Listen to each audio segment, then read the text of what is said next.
ओम शांति। आज का प्रातः क्लास है 19 नवंबर 1968।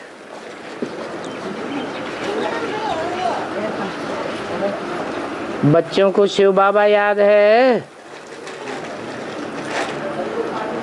और साथ ही ईश्वर की बादशाही याद है। यहाँ जब बैठते हो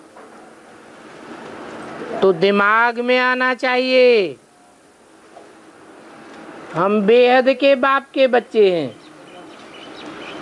और बेहद का वर्षा पाने वाले हैं। जो बेहद का वर्षा दुनिया में कोई भी हद का बाप नहीं दे सकता। बड़े से बड़े ग्रेट फादर्स कहे जाते हैं, इब्राहिम, बुद्ध, क्राइस्ट, दुनिया की बड़ी से बड़ी जनरेशन के फादर्स हैं, परंतु वो हद के फादर्स हैं।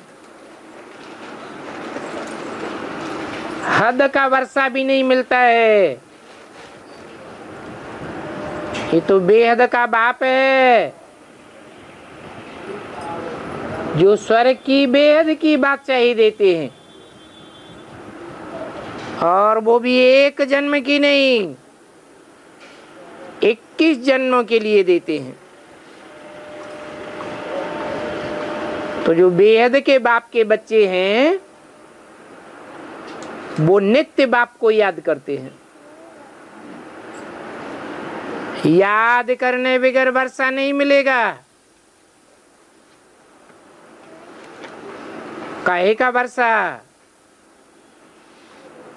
पहले पहले ब्राह्मण जीवन में है पवित्रता का वर्षा।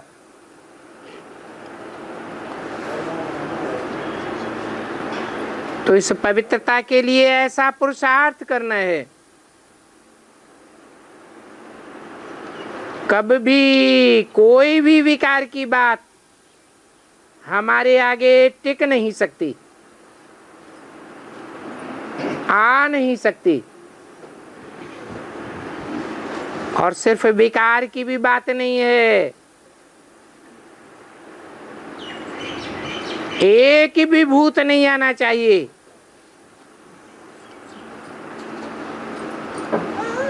जो मेरे आत्मा रूपी बच्चे हैं,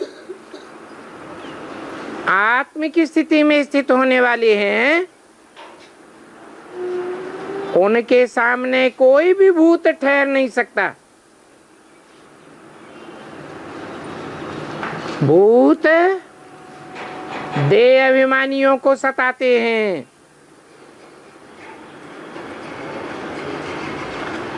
तो ऐसा तुम बच्चों को शुद्ध अहंकार रहना चाहिए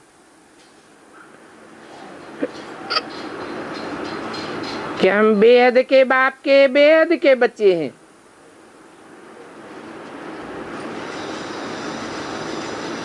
बहुत ऊंचे ऊंचे भगवान है, उस भगवान के हम ऊंचे ऊंचे बच्चे हैं।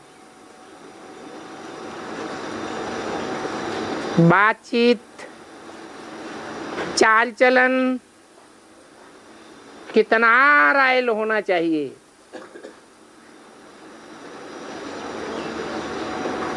बाप तो चलन से ही समझ जाते हैं कि ये तो बिल्कुल ही भरतनाट्य पैनी है। यहाँ तक कि मेरा बच्चा कहलाने का भी हकदार नहीं है। लौकिक बाप को भी नालायक बच्चों को देख करके ऐसे होता है। उनको देखने से ही जी जैसे जलता है।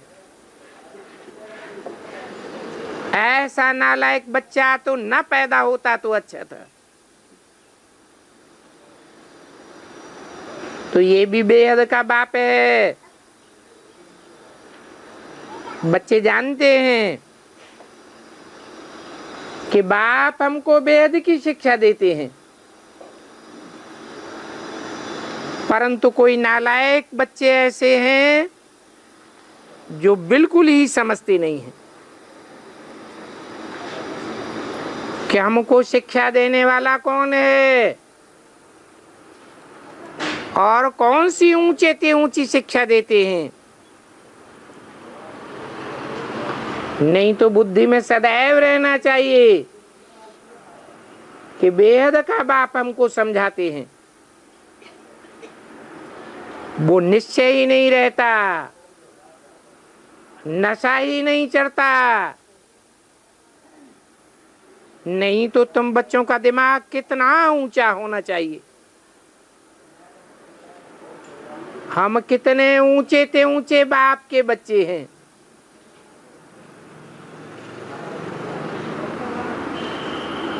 ऊंची स्टेज में रहने वाला है, गायन भी है, ऊंचा तेरा धाम, ऊंचा तेरा नाम, ऊंचा तेरा काम। और रहस्य भी कैलाश पर्वत पर दिखाते हैं। भक्ति मार्ग में यादगार तो है ना।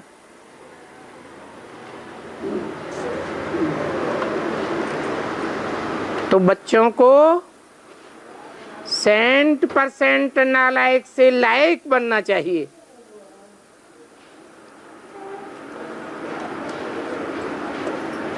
परंतु 100% नालायक से भी 10% नालायक बन जाते हैं। कोई कोई तो 101% नालायक बन जाते हैं और ही 100 गुना पापों का बोझ ढोते रहते हैं। बाबा कितना समझाते हैं, अंदर में जरा सोचो तो हम कितने ऊंचे से ऊंचे बाप के बच्चे हैं, तो हमारा कैरेक्टर कितना ऊंचा होना चाहिए। जो इन देवी देवताओं की महिमा है, वो महिमा भी हमारी होनी चाहिए। प्रजा वर्ग में आने वालों की थोड़ी ही महिमा होगी। तुम बच्चे तो राजयोगी हो, एक बाप से राजयोग सीखने वाले हो।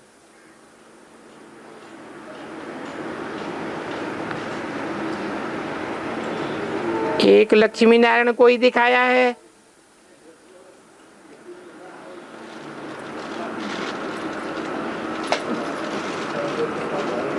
जिनकी दुनिया में कोई भी ग्लानि नहीं होती है। शास्त्रों में भी सभी देवी देवताओं की ग्लानि है, धर्म पिताओं की भी ग्लानि करते हैं, मनुष्य मात्र की ग्लानि करते हैं, परंतु लक्ष्मी नारायण की कोई ग्लानि नहीं है। तो बच्चों को भी इतनी अच्छी रीति सर्विस करनी चाहिए। इन लक्ष्मी नारायण दोनों ने इतनी सर्विस की है ना, तो दिमाग कितना ऊंचा होना चाहिए। कई बच्चों में तो कोई फर्क ही नहीं है, माया से हार खा लेते हैं तो और ही जास्ती बिगड़ते रहते हैं। नहीं तो अंदर में कितना नशा रहना चाहिए।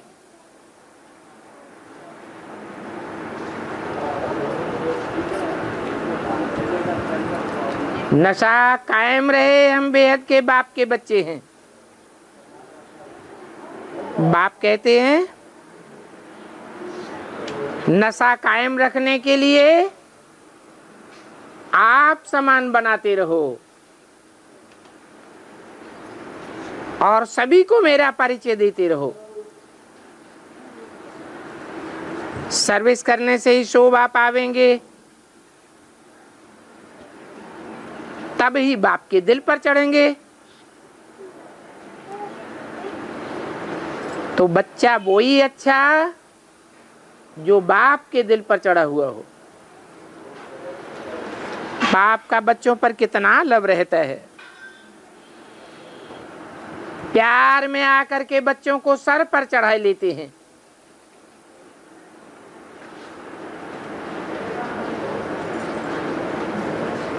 इतना बच्चों से मोह होता है, परंतु वो तो होता है हद का मोह, वो मायावी मोह है। ये तो बेहद का बाप है और बेहद की बात है। ऐसा तो कोई बाप नहीं होगा जो बच्चों को देख करके खुश न होता हो। बच्चों को देख करके अथाह खुशी होती है। तो यहां जब बैठते हो तो समझना चाहिए बाबा हमको पढ़ाते हैं, और बाबा खुद कहते हैं बच्चे I am your most obedient servant. वो टीचर भी है। बेहद के बाप ने जरूर कोई सर्विस की होगी, तभी तो दुनिया में इतना गायन और पूजन है। सारी दुनिया, सभी धर्म के लोग एक बाप को मानते हैं। कितनी वंडरफुल बातें हैं। तो कितनी उनकी महिमा की जाती है। यहाँ बैठते हो तो इन बातों की बुद्धि में नशा रहना चाहिए। वो सन्यासी तो हैं ही निवृत्ति मार्ग वाले, उन्हों का तो धर्म ही अलग है। और ये बात भी बाप समझाते हैं। तुम थोड़े ही जानते थे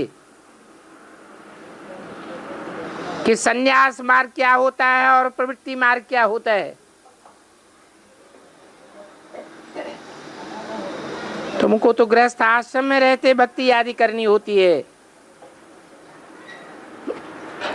तो तुमको ही फिर ज्ञान मिलता है। अभी तुम जान गए हो, उन सन्यासियों को ज्ञान तो मिलना ही नहीं है। चाहे वो हद के सन्यासी हो, चाहे ब्राह्मणों की दुनिया के बेहद के सन्यासी हो, ज्ञान से तो जीवन मुक्ति होती है। और वो तो जीवन मुक्ति को मानते ही नहीं। कहते हैं स्वर्ग के सुख का आग विष्टा समन। तो तुम कितनी ऊंची पढ़ाई पढ़ते हो और बैठे देखो कितना साधारण हो। दिलवाड़ा मंदिर में भी तुम नीचे तपस्या में बैठे हुए हो और ऊपर में बैकुंठ खड़ा है। जब तुम तपस्या की संपन्न स्टेज को प्राप्त करते हो तो ऑटोमेटिक तुम्हारा ऊंचा स्टेज हो जाता है। तो ऊपर में बैकुंठ को देख मनुष्य समझते हैं कि स्वर्ग कोई ऊपर में होता होगा। ऊपर नीचे की बात नहीं है। ये तो तुम आत्मा रूपी बच्चों की ऊंची स्टेज की बात है। जो स्टेज तुम परमानेंटली धारण करते हो, तो तुम बच्चों को अंदर में ये सभी बातें आनी चाहिए कि ये हमारा बेहद का स्कूल है, इसमें हम बेहद की पढ़ाई पढ़ते हैं। कहाँ भी चक्कर लगाने जाते हो तो भी बुद्धि में यही ख्याल चले तो ऐसे ख्यालात चलने से बहुत मजा आवेगा।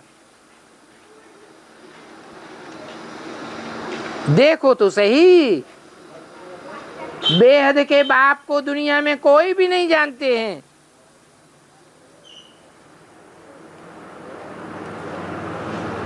हद के ब्राह्मण भी नहीं जानते,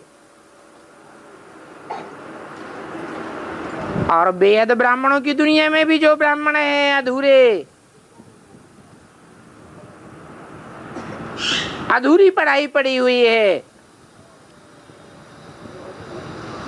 वो भी बाप को नहीं जानते। क्योंकि आत्मा की बेसिकली कट उतरी हुई नहीं है। तुम बच्चों की बेसिकली कट उतर गई है, तो तुमने बाप को पहचाना है।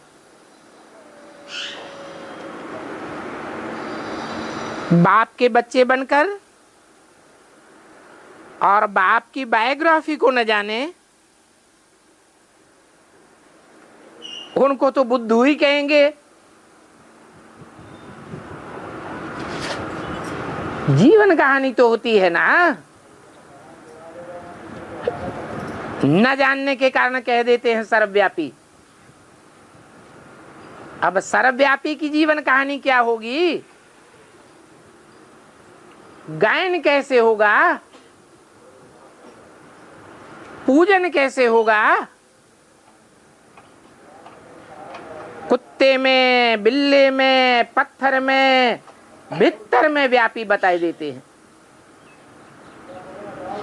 तो कुत्ते, बिल्ले, पत्थर, भित्तर की महिमा बैठ करेंगे क्या? बाप की इतनी ग्लानि करना, इसको महान मूर्खता कहा जाता है। मनुष्य क्या क्या भगवान के लिए कहते रहते हैं, भगवान के लिए ही कह देते हैं, आप ही पूज्य, आप ही पुजारी। अरे भगवान तो न पूज्य बनता है न पुजारी बनता है। ये तो तुम बच्चों का गायन है, जो तुम मनुष्य से पूज्य देवता बनते हो, फिर देवता से नीचे गिर के हैवान बन जाते हो, शैतान बन जाते हो।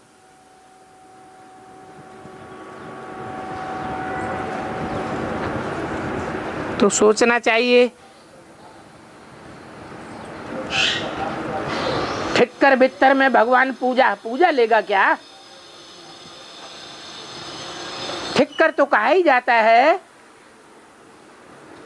जो ठोकर लगने मात्र से बिखर जाए। तुम बच्चों को भी बड़ा निश्चय बुद्धि होना चाहिए। ऐसा निश्चय बुद्धि होना चाहिए जो माया के फाइनल पेपर में भी अडोल बन करके रहें।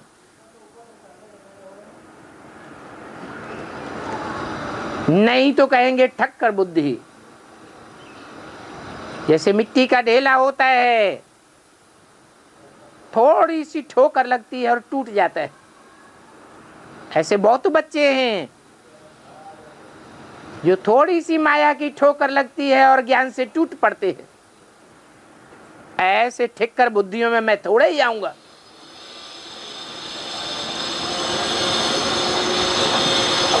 न भित्तर बुद्धियों में आता हूं।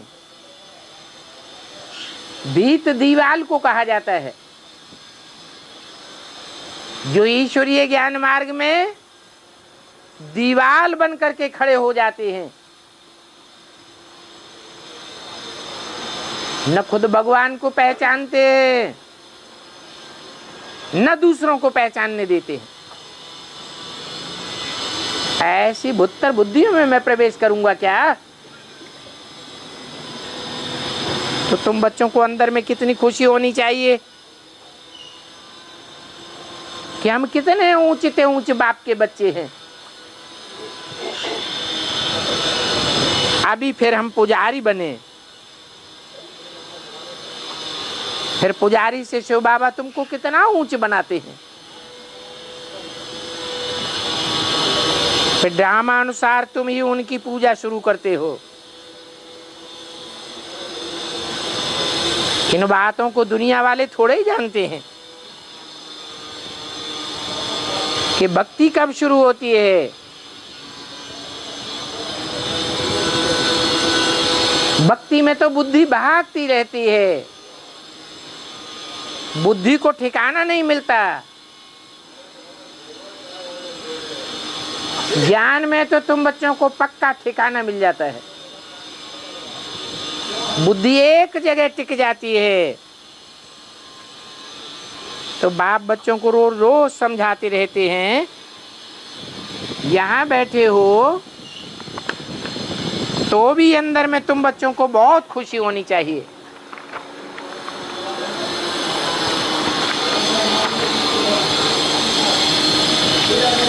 सिमर सिमर सुख पाओ कि हमको कौन पढ़ाते हैं।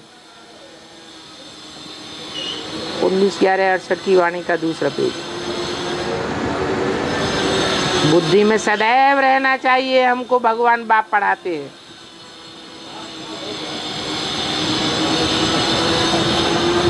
नहीं तो जन्म जन्मांतर कब सुना भी नहीं होगा कि कोई को भगवान बैठ पढ़ाते हैं।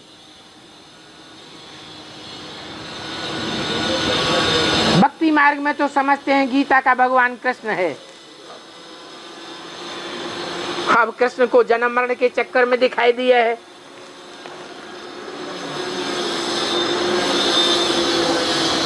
कृष्ण तो है ही 16 कला संपूर्ण। जो कलाओं में बंधता है वो कलाहीन भी बनता है।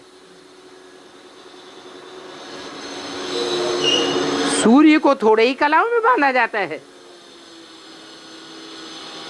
भगवान तो ज्ञान सूर्य के मुआफिक है। शास्त्रों में कहते भी हैं कलातीत कल्पांतकारी,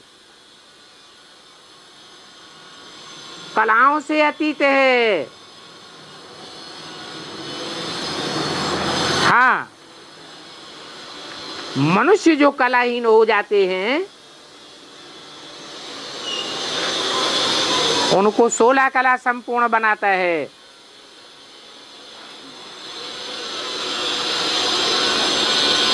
नहीं तो कब किसी ने सुना भी नहीं होगा कि मनुष्य को देवता बनाने वाला भगवान बैठ पढ़ाते हैं।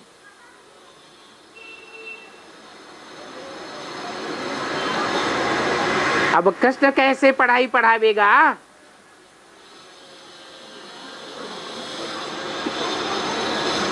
पढ़ाने वाला जरूर ऊंची से ऊंचे होना चाहिए। एक तरफ कहते हैं हे कृष्ण नारायण वासुदेव, कृष्ण ही नारायण है। दूसरी तरफ कहते हैं भगवान ने पढ़ाई पढ़ाई तो नर को नारायण बनाया। तो क्या पढ़ाने वाला भी कृष्ण नारायण और पढ़ने वाला भी कृष्ण नारायण, दोनों एक कैसे हो सकते? नर अर्जुन है तो नर को नारायण बनाने वाला नारायण से भी ऊंचे चाहिए।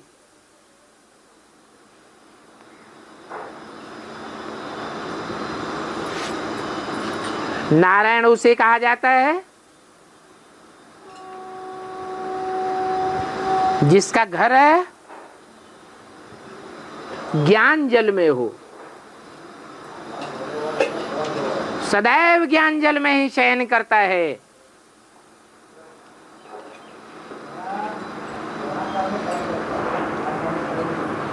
ज्ञानी उसे कहा जाता है जो मनन चिंतन करने वाला हो। अब बताओ, भगवान को भी मनन चिंतन करने की दरकार है क्या?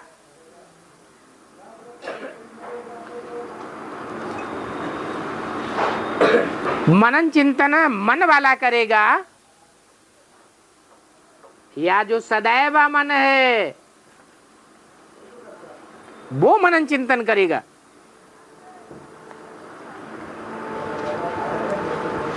फिर बाप तो कहते हैं अच्छा समझो, कृष्ण ही गीता का भगवान है, तो भी तो तुम्हारी कितनी ऊंच अवस्था होनी चाहिए।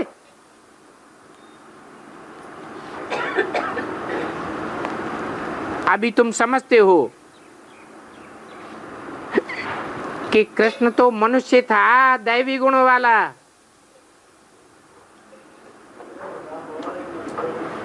भगवान आकर के दैवी गुणों वाला मनुष्य बनाते हैं।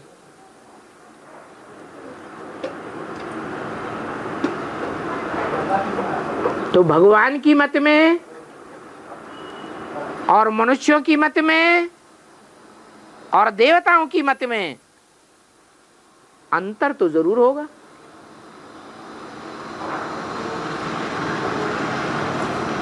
मनुष्य होता है चंचल मन वाला,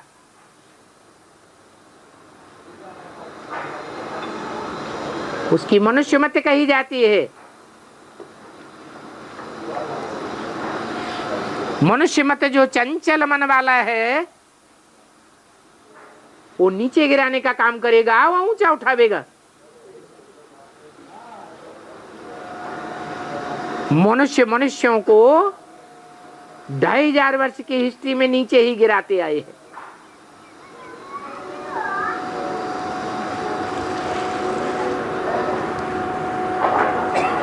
देवताओं की मत, देवताएं तो दैवी गुणों वाले होते हैं, वो दिव्य गुणों की धारणा ही सिखा सकते हैं। देवताओं में ज्ञान नहीं होता है, अखंड ज्ञानी एक भगवान ही है, वो सदा शिव कहा जाता है। देवताएं तो जन्म मरण के चक्र में आते हैं, जन्म मरण के चक्र में आने वाला सब कुछ भूल जाता है। भगवान तो जन्म मरण के चक्र में नहीं आता है। तो मनुष्यों की मत में, देवताओं की मत में और भगवान की मत में आकाश पाताल का अंतर है।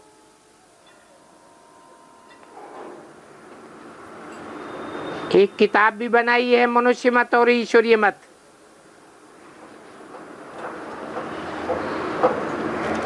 और देवताओं को तो कोई की मत लेने की दरकार ही नहीं।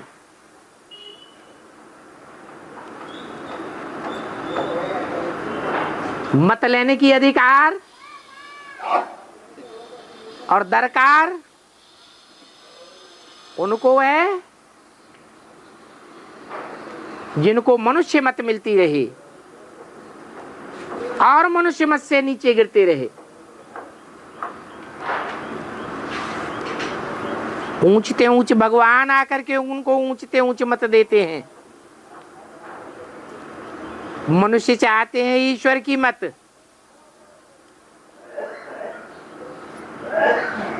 देवताओं को तो मत अगले जन्म में मिली थी, जिस मत से उन्होंने ऊंच पद पाया था। अभी तुम बच्चों को तो श्री मत मिल रही है। श्री कहा जाता है श्रेष्ठ को। श्रेष्ठ ते श्रेष्ठ नारायण को नहीं कहेंगे, कोई देवता को नहीं कहेंगे। देवताएं तो सिर्फ श्रेष्ठ हैं उन देवताओं को देवता बनाने वाला है श्रेष्ठ ते श्रेष्ठ, इसलिए उनका टाइटल है श्री श्री 1008, श्री श्री 108। जो ऐसा श्रेष्ठ संगठन आकर बनाते हैं, जो सारी दुनिया में तुम बच्चों का नाम बाला हो जाता है। ऐसी श्रेष्ठ मठ तुम बच्चों को अभी मिल रही है, तो देने वाला भी जरूर श्रेष्ठ ते श्रेष्ठ होना चाहिए। अब देखो ईश्वर की मत में और मनुष्यों की मत में कितना फर्क है। ये श्रीमत का और मनुष्य मत का किताब बहुत फर्स्ट क्लास है, परंतु आज तक कोई ने ऐसा समाचार नहीं दिया है कि हम फलाने फलाने से मिले, उनको समझा करके हमने ये किताब दिया।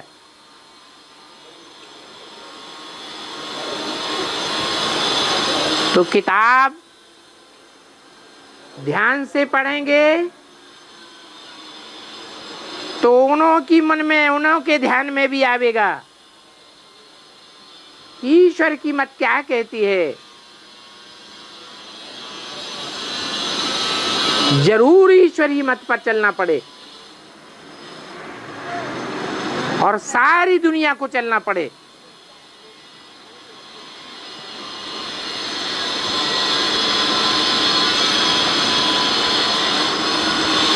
तभी सारी दुनिया का कल्याण होगा। कोई से मिलने जाते हैं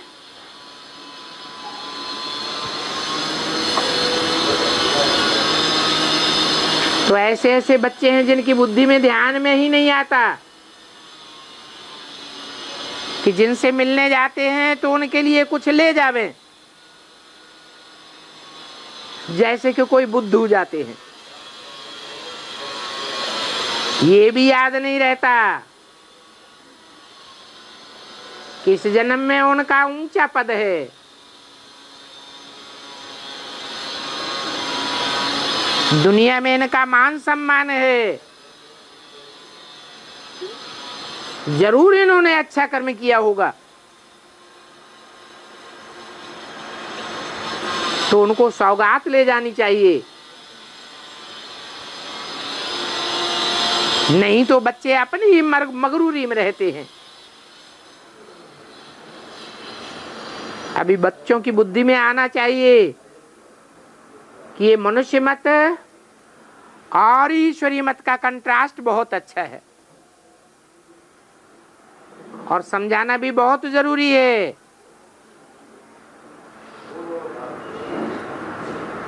तुम जब मनुष्य थे तो उस मत पर चलते थे और अभी तुम ब्राह्मण बने हो। जिन ब्राह्मणों की पूजा होती है तो ब्राह्मण जरूर श्रेष्ठ ठहरे। ब्राह्मणों को ईश्वरीय मत मिलती है ब्रह्मा द्वारा।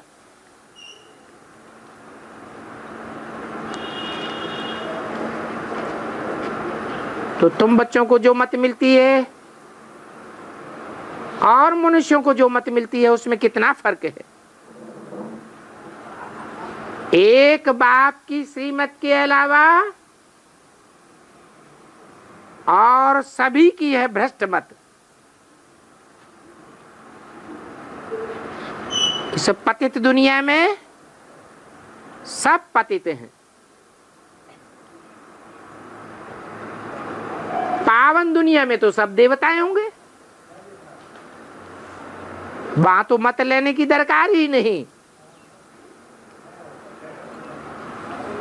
तो आसुरी दुनिया में हम किसकी मत लेवे? तुम्हारी बुद्धि में तो आ गया कि एक बाप श्रेष्ठ से श्रेष्ठ आया हुआ है।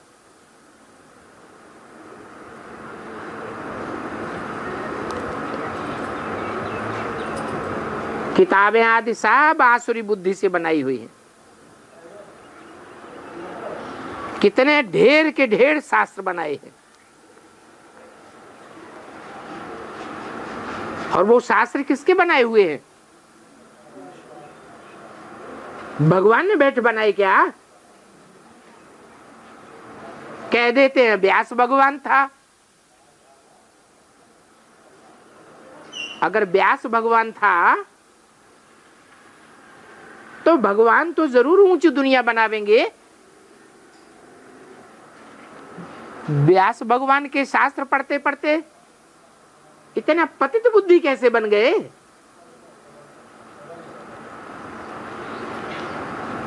बाप कहते हैं ये शास्त्र अनेक मनुष्यों के बनाए हुए हैं। जो गद्दी पर बैठा उसको व्यास की गद्दी पर बैठने वाला समझ लेते हैं। बाप कहते हैं मैं कोई भी बाप का बच्चा नहीं हूं, मेरा कोई भी बाप नहीं है। मैं सुप्रीम फादर हूं, सुप्रीम टीचर हूं। मेरा कोई भी टीचर नहीं है जिसने मुझे पढ़ाया हो। मैं कोई गुरु का शिष्य हूं क्या, जिससे मैंने सीखा हो? तो ये सभी बातें समझना चाहिए। बल ये तो जानते हैं कि सभी बंदर बुद्धि है। दिखाते हैं बंदरों की सेना ली, परंतु फिर ये भी तो दिखाते हैं कि बंदर ही मंदिर लायक बने।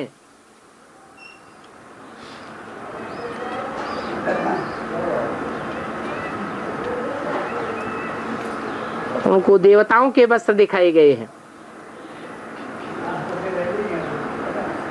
आस्ते आस्ते बच्चे निकलते रहेंगे, मंदिर लायक बनते रहेंगे। नहीं तो ऐसे बहुत बच्चे भी हैं जो मनुष्य मत पर ही चलते हैं, एक बाप की श्रेष्ठ मत को पकड़ते ही नहीं।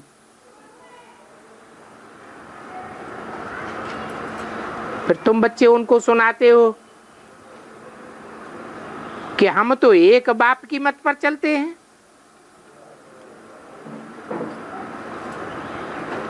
वो हमको पढ़ाते हैं। इसलिए गायन है भगवान वाच। हम उस भगवान से पढ़ने जाते हैं और रोज 1 घंटा पौना घंटा जाते हैं। उस पढ़ाई में हम रेगुलर हैं, पंक्चुअल होकर पढ़ाई पढ़ते हैं।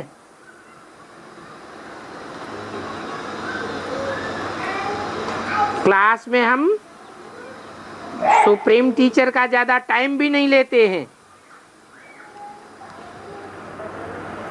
हाँ, याद की यात्रा में हम चलते फिरते काम करते हर समय रहने की कोशिश करते हैं। बाकी याद के लिए खास बैठना ये फालतू हो जाता है। तो बाप कहते हैं तुम्हारा ज्ञान और तुम्हारा योग दोनों सहज है। चलते फिरते ट्रेन में बैठे भी तुम किसको पढ़ाई पढ़ा सकते हो। इतनी सहज पढ़ाई है। और पढ़ाई पढ़ने का है ही एक अक्षर अलफ। अलफ को जाना तो सब कुछ जान लिया। क्या होता है अलफ? है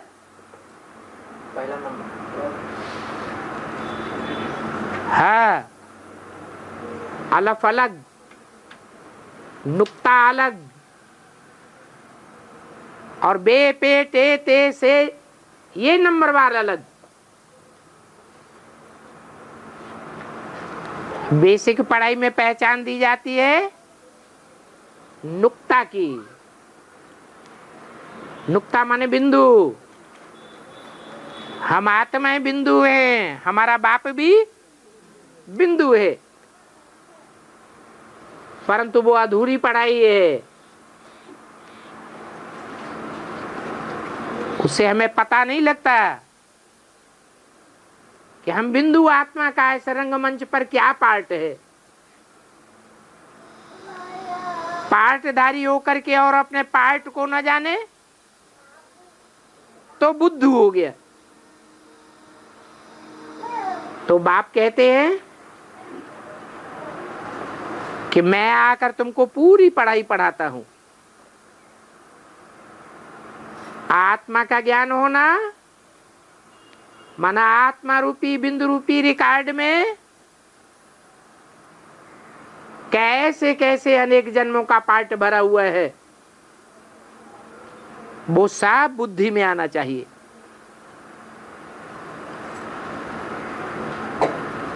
किस धर्म विशेष में मेरी आत्मा पार्ट बजाएगी, किस देश विशेष में आत्मा को पार्ट बजाना है, कैसे कैसे कितने जन्म लेने हैं, कितनी कितनी आत्माओं के संबंध में, संपर्क में और संसर्ग में जन्म जन्मांतर आना है, वो सारी बात मन बुद्धि रूपी आत्मा में समा जाए, तब कहेंगे आत्मा का पक्का ज्ञान हुआ। परंतु वो ज्ञान भी उसको हो सकता है जिसको जन्मदाता बाप की पूरी पहचान हुई हो। बाप के कनेक्शन से आत्मा का परिचय मिलेगा। तो पक्का रखना चाहिए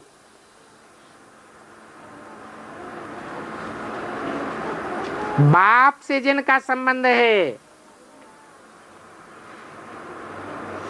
हमारा भी उनसे परिचय संबंध होना चाहिए। बाप का कनेक्शन नहीं, बाप से संबंध नहीं, तो उन आत्माओं से हमें कुछ लेना देना नहीं।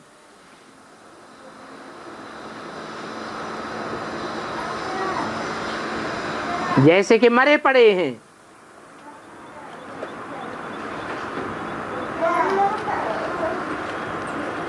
उन आत्माओं से स्मृति लोप हो जानी चाहिए, नहीं तो ये शूटिंग पीरियड चल रहा है। जिनकी जिनकी याद आती है, ड्रामा शूट होता जाता है।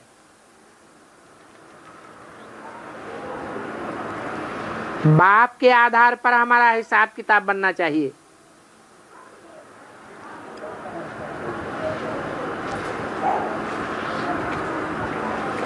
बाप की एक ही पढ़ाई है,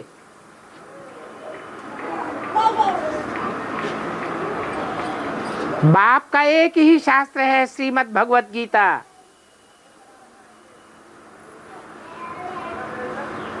उनकी तो जड़ किताब है।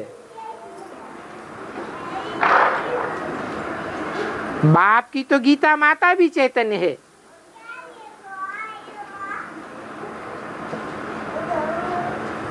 माता, ओ माता, तू है जग की भाग्य विधाता।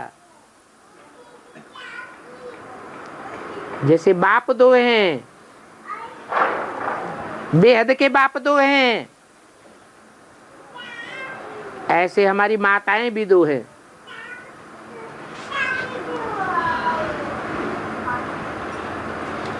एक है सच्ची गीता,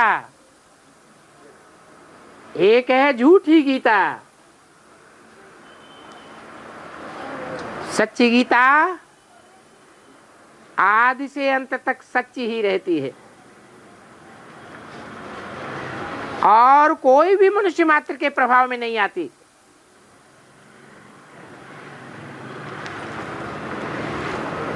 झूठी गीता को बरगलाए लेते हैं, है तो वो भी माता। एक को कहा जाता है भारत माता और एक को कहा जाता है जगत माता। दोनों ही माताओं के स्वभाव संस्कार मिलकर जब एक हो जाते हैं तो कहेंगे सच्ची गीता। माता है तो माता का फर्ज है पहले अपनी हमजिन्स को उठाए।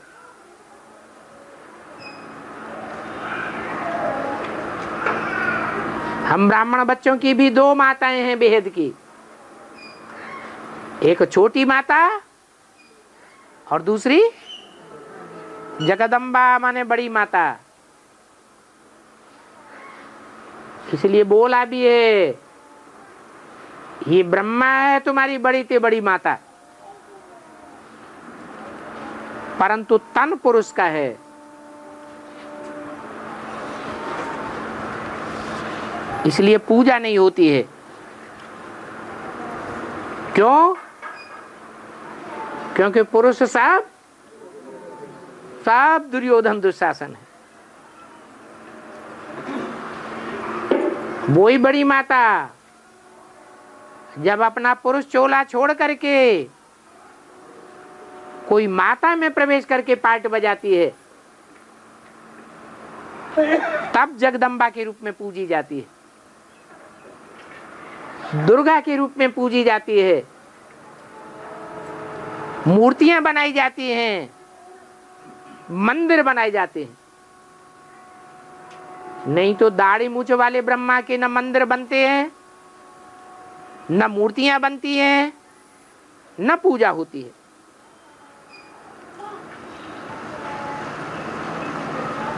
तो देखो भक्ति मार्ग में तो ढेर के ढेर शास्त्र हैं हिंदुओं के, और हम ब्राह्मणों का तो एक ही शास्त्र है श्रीमद् भगवत गीता। वो माता है, वो माता सिर्फ आत्मा है या शरीर भी है?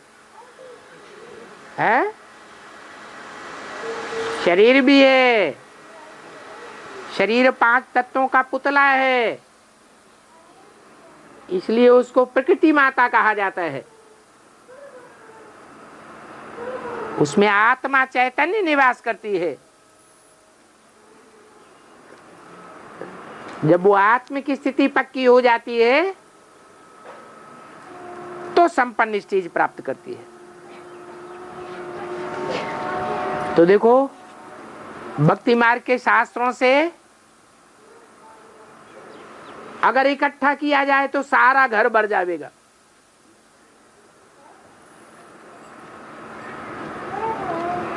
और ज्ञान मार्ग की तो है एक गीता, नाम ही है उसका श्रीमद् भगवत गीता। कैसी मत? श्रेष्ठ ते श्रेष्ठ मत देने वाली। भगवत माने भगवान के द्वारा रची गई, क्योंकि वो गीता माता है, वो गीता पति भगवान है।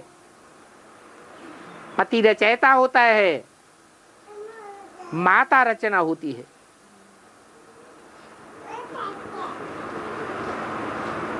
मनुष्यों ने गीता को झूठा बनाई दिया। कैसे झूठा बनाई दिया? भगवान की जगह किसका नाम डाल दिया?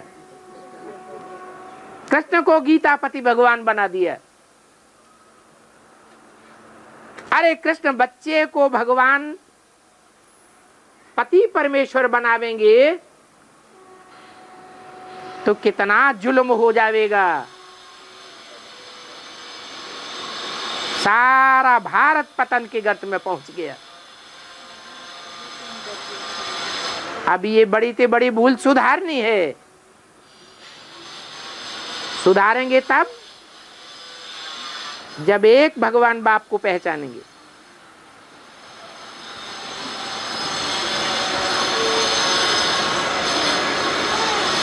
और श्रीमद् भगवत गीता को पहचानेंगे।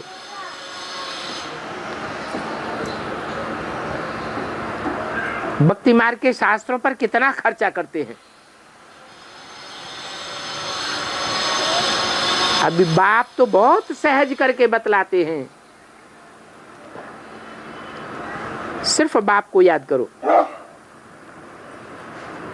तो बाप का वर्षा स्वर्ग की बादशाही मिल ही जाएगी। एम ऑब्जेक्ट भी तुम बच्चों के सामने खड़ी है। ये लक्ष्मी नारायण का चित्र। बाप को कुछ भी बोलने का नहीं है, सिर्फ कहते हैं मन मना भव। इसे एक शब्द को समझाने के लिए इतनी लंबी चौड़ी समझानी दी जाती है।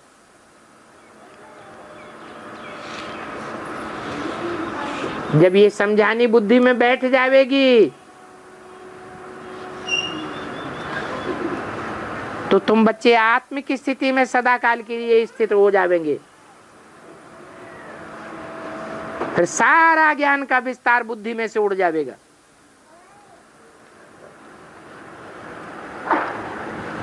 मन मना भव ही बहुत काफी है। बस अगर मन मना भव हो जाए तो मध्याजी भव भी कहने की दरकार नहीं है। एक ही मंत्र पक्का कर दो, क्या? मन मना भव। उसका मिसाल कौन सा है? कोई चित्र है जो मन मना भव के मिसाल के रूप में दिखाया जाता है? रासलीला वो मन मना भव है। अरे वो तो और ही ज्यादा ज्ञान का डांस है, बहुत ही विस्तार हो गया। महारास लीला में 16,000 गोप गोपिकाओं के साथ ज्ञान डांस दिखाया गया है। उसका सिंबल है क्या?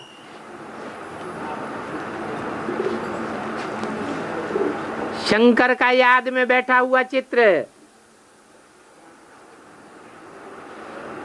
शंकर क्या करता है? कुछ भी नहीं। कुछ करता है क्या? यज्ञ करता है, दान करता है, पुण्य करता है। बाप कहते हैं शंकर कुछ भी नहीं करता। कार्य किया जाता है कर्मेंद्रियों से। शंकर को कर्मेंद्रियों से काम करते हुए नहीं दिखाते, वो तो याद में बैठा रहता है। याद में बैठना कोई कर्म नहीं है कर्मेंद्रियों का। ये एक मन मना भव की स्टेज है। याद से ही विश्व की बादशाही ले लेता है।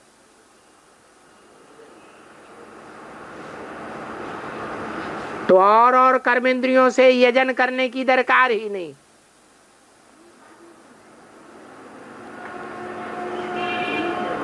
एक साधे सब सदै, सब साधे सब जाए।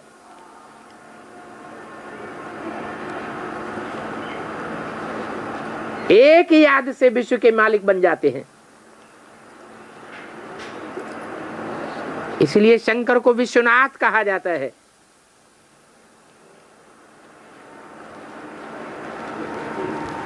सारा भारत है विंध्या।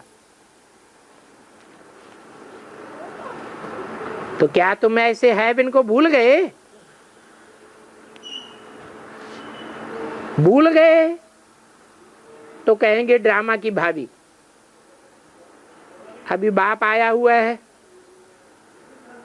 जानते तो हो हर 5000 वर्ष बाद आते हैं पढ़ाने। बेहद के बाप का वर्षा जरूर नई दुनिया होगी, ये बिल्कुल सहज बात है कि बाप है तो बाप जरूर वर्षा देकर जावेगा। ऐसे नहीं ब्रह्मा के तन में आकर ज्ञान सुनाकर चला जावेगा। और लाखों वर्ष कह देने की भी बात नहीं है। षष्ठ के चक्र को लाखों वर्ष कह देना, ये तो जैसे बुद्धि को ताला लगाई दिया। लाखों वर्ष की बात बताए दो लोगों को तो कोई हिसाब किताब ही नहीं पूछेगा। बाप कहते हैं 5000 वर्ष का तो हिसाब किताब बताया जा सकता है, वो मैं आकर के बताता हूं। 2500 वर्ष है स्वर्ग, 2500 वर्ष है नरक। नरक की दुनिया में दिन गिने जाते हैं, क्योंकि नरक में होता है दुख। दुख में मनुष्य एक एक दिन गिनता है, चाहे हिंदू हो, मुसलमान हो, सिख हो, ईसाई हो। दिन गिनने के लिए संबत ईसा बनाते हैं। ईसवी संबत अंग्रेजों ने बनाया, हिजरी संबत मुसलमानों ने बनाया, हिंदुओं ने शक संबत, हूण संबत, विक्रमादित्य संबत बनाया। ये संबत सुख की दुनिया में बनाई गई क्या? ये दिन गणना कब से शुरू हुआ? जब दुनिया में दुख बरपा हुआ तब। तो 2500 वर्ष की ये रात है जिसमें मनुष्य ठोकरें खाते हैं। श्रेष्ठ मत क्या है? वो किसी को मिलती ही नहीं। दर दर ठोकरें खाते रहते हैं। गुरुओं की ठोकरें खाते हैं, तीर्थों की ठोकरें खाते हैं, मंदिरों की ठोकरें खाते हैं, मस्जिद और गिरजाघरों की ठोकरें खाते हैं। रास्ता किसी को नहीं मिलता। तो ये 2500 वर्ष की रात है और 2500 वर्ष का दिन है। दिन में सोजरा होता है, सोजरे में सब जागृत अवस्था में रहते हैं। आत्मा चैतन्य होकर जागृत अवस्था में रहती है। देवताओं को आत्मिक स्थिति रहती है। ओम शांति।